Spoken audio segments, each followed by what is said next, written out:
الحمد لله رب العالمين اللهم صل وسلم وبارك دائما أبدا على الأشراف المخلوقات سيدنا ومهولنا وحبيبنا محمد وعلى أهله وصحبه أجمعين.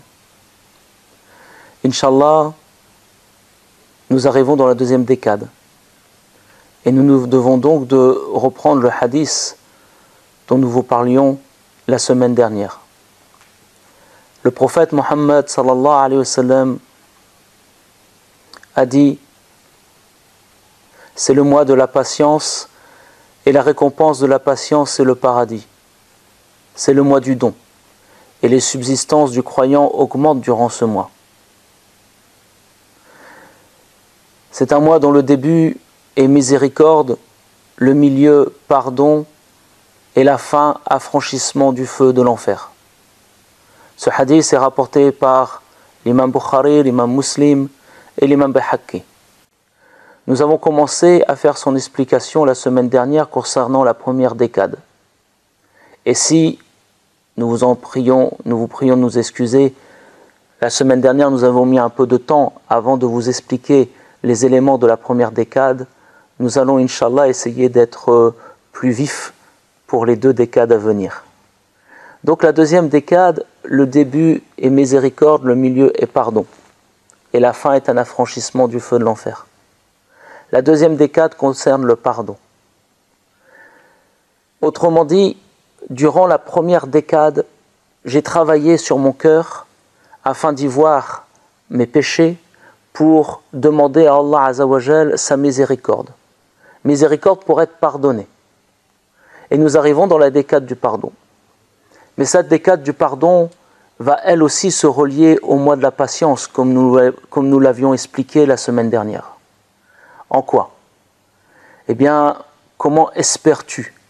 Comment pourrais-je espérer d'être pardonné par Allah Azzawajal si je ne pardonne pas à ceux qui ont commis les mêmes actions vis-à-vis de moi?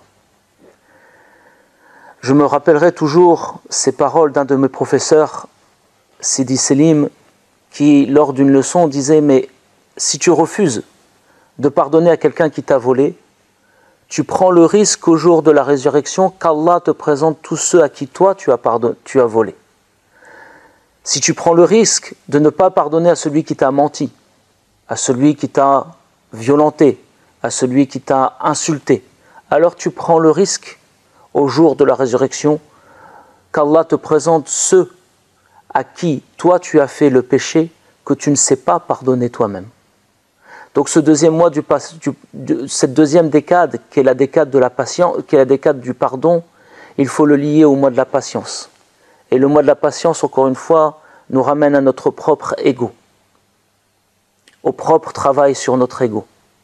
Si je désire, suite au péché que j'ai énuméré auprès d'Allah la première décade, et donc je suis conscient d'être pécheur, je suis conscient de régulièrement fauter, tomber, trébucher, eh bien, il va falloir, pour que je présente mes erreurs à Allah Azzawajal et qu'il me les pardonne, et que j'en fasse un repentir sincère, accepter d'avoir une démarche de pardon et de miséricorde vis-à-vis des gens qui m'entourent.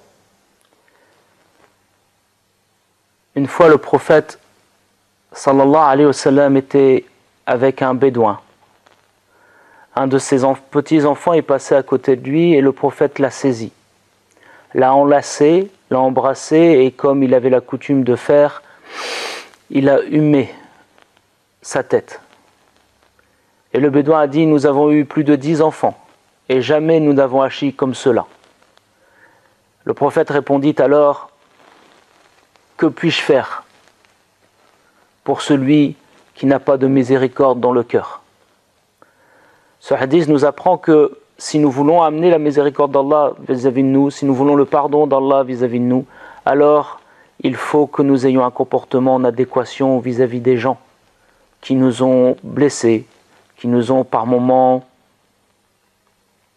fait du tort.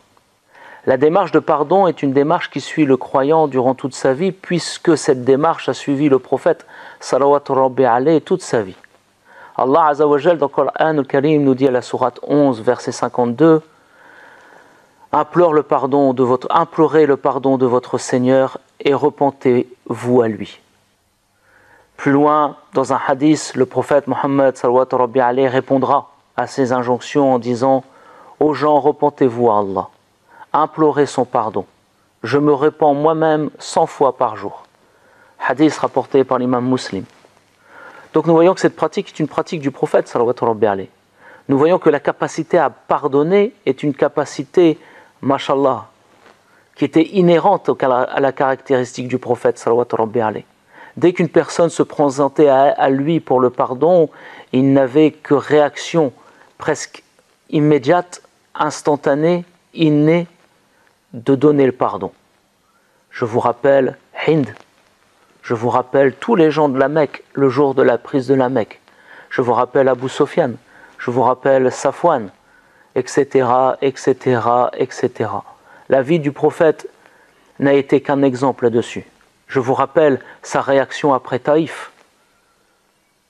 Il se montrera pardonneur et ses invocations, c'est-à-dire les invocations de celui qui s'est pardonné, a amené le fait que Taïf a subi une bénédiction, a eu une bénédiction, celle de l'invocation de notre prophète Mohammed sallallahu alayhi.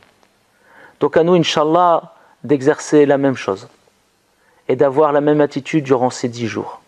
À nous de couper tous les liens que notre nafs a créés entre notre cœur et les gens de ce monde dans l'animosité et dans la haine. Et à nous de nous nouer à Allah Azza wa Jal, Ar-Rahman, Ar-Rahim, Al-Khafour, Al-Wahhab, Al-Wadoud, Al-Latif, Al-Aziz.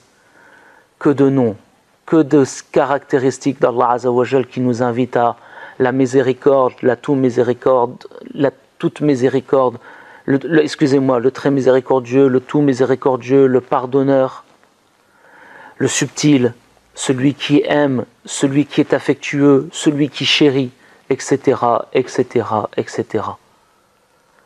Qu'Allah nous compte parmi ces gens-là. Je finirai, Inch'Allah, mon propos sur le pardon par une invocation que le prophète Mohammed sallallahu alayhi nous demandera de faire dans la dernière décade, mais qui trouve sa naissance dans celle-ci. Cette invocation, il enseigna à son épouse Aïcha. Et nous allons, bi'iznillah, ensemble apprendre. Inch'Allah, apprenons ensemble cette dua. Cette dua nous est enseignée et a été compilée par les imams Ahmad ibn Majah et Tirmizi. Le prophète Mohammed sallallahu alayhi enseigna cette invocation pour Laylatul Qadr. Et c'est une invocation qui doit commencer à nous animer pour que lors de Laylatul Qadr, elle sorte de nous de façon instantanée, Inch'Allah. Le prophète sallallahu alayhi dit « Ô Dieu, Allahumma, tu pardonnes et tu aimes le pardon. Certes, tu pardonnes et tu aimes le pardon. Innaka afu tu'ibul afwa. Alors pardonne-moi, fa'fu anni. Ou alors pardonne-nous, fa'fu anna. Fa'fu anni, pardonne-moi. Fa'fu anna, pardonne-nous. Inch'Allah, à nous, bi'iznillah, d'étendre la miséricorde d'Allah et de souhaiter pour nos frères ce que nous souhaitons pour nous-mêmes. Et donc, nous allons répéter cette invocation ensemble pour que chaque soir, bi'iznillah, elle nous suive. Ô mon Dieu, certes, tu pardonnes et tu aimes le pardon, alors pardonne-nous. Allahumma innaka afu tuhibbul afwa, fa'fu anna. Allahumma innaka afu tuhibbul afwa, fa'fu anna. Allahumma innaka afun tuhibbul afwa, fa'fu anna.